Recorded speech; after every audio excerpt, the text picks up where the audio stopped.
지난해 7월 새내기 교사가 학교 안에서 스스로 목숨을 끊은 서희초 사건은 교권 보호 운동의 계기가 됐죠. 하지만 정작 숨진 교사에 대한 진상규명은 제대로 이루어지지 않았다는 비판이 나옵니다. 교사의 순직 인정도 차일피일 미루어지고 있습니다. 박상학 기자의 보도입니다. 해가 바뀌었지만 서희초 사건은 여전히 달라진 게 없습니다. 사망 엿새 전 이른바 연필 사건 이후 고인이 학부모들의 악성 민원에 시달렸다는 의혹이 제기됐습니다.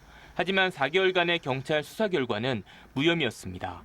이후 해당 학부모는 의혹을 제기한 교사와 누리꾼들을 명예훼손과 모욕 혐의로 무더기 고소했습니다.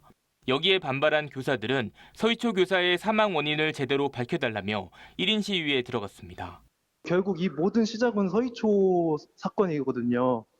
근데 그 서희초 선생님 사건이 지금 제대로 진상 규명이 되지도 않고 경찰 수사 결과가 제대로 됐으면 수사 결과를 유족들한테 공개를 하면 되는데 공개도 지금 안 해주는 상황이니까. 숨진 교사의 순직 인정 절차도 결국 해를 넘겼습니다.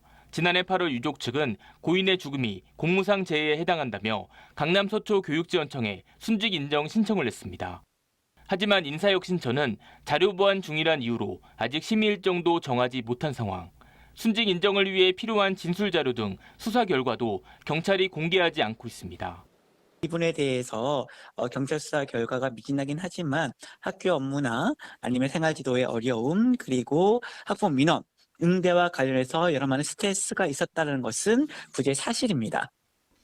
교사단체들은 교원의 특수성을 인정하지 않고 개인의 문제로 치부해 순직을 인정하지 않는 것은 불합리한 처사라며 목소리를 높이고 있습니다. 2018년부터 지난해까지 자살 교육 공무원에 대해 업무상 인과관계가 인정돼 재해보상을 인정받은 사례는 20건 중 3건에 불과했습니다. 지난해 8월에 순직 인정을 했는데 아직도 6개월 가까이 되는데 제대로 심의조차 이루어지지 못하고 있다는 매우 안타까운 일이고요. 남아있는 분들의 어려움과 고통이 얼마나 컸는지를 가늠해 볼 수 없을 정도다. 전국 각지에서 모인 교사들은 서초경찰서 앞에서 1인 시위를 이어가며 재수사 촉구와 고인에 대한 추가 제보를 호소할 계획입니다. HCN 뉴스 박상학입니다.